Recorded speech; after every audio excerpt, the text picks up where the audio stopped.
मित्रों आइए सुनते हैं एक अद्भुत प्रसंग।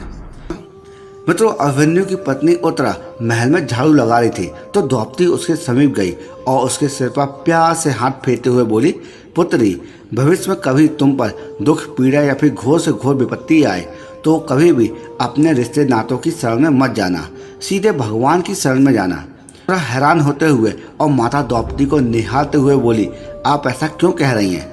माता द्रौपदी बोली, क्योंकि ये बात मेरे ऊपर बीत चुकी है। जब मेरे 5 पति कौरवों के साथ जुआ खेल रहे थे तो अपना सब कुछ हारने के बाद मुझे भी दांव पे लगाकर हार गए।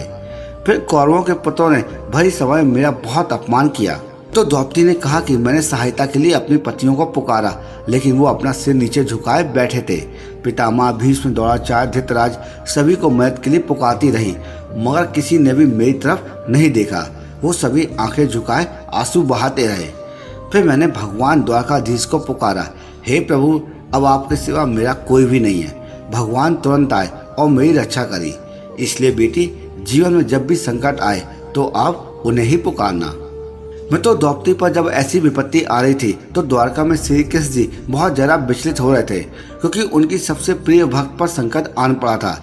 रुक्मणी उनसे दुखी होने का कारण पूछती हैं, मेरी सबसे बड़ी भक्त को भरी सभा में नग्न किया जा रहा है। रुक्मणी बोलती है, आप जाएं और उनकी मदद करें।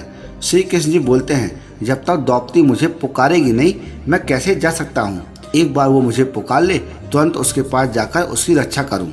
तो श्री कृष्ण ने रुक्मणी जी से कहा कि तुम्हें याद होगा जब पांडवों ने राजसूय यज्ञ करवाया तो शिशुपाल का वध करने के लिए मैंने अपनी उंगली में चक्र धारण किया तो उससे मेरी उंगली कट गई। उस समय मेरी 16,108 पत्नियां थीं और वो वहीं पर थीं।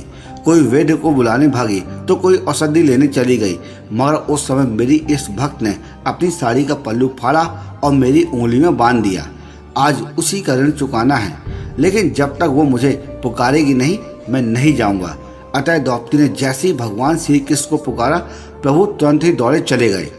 मित्रों हमारे जीवन में जब भी कभी संकट आता है तो प्रभु स्मरण, उनके प्रति किया गया सत्कर्म हमारी सहायता के लिए भगवान को विवश कर देता है और तुरंत ही वो संकट टल जाता है।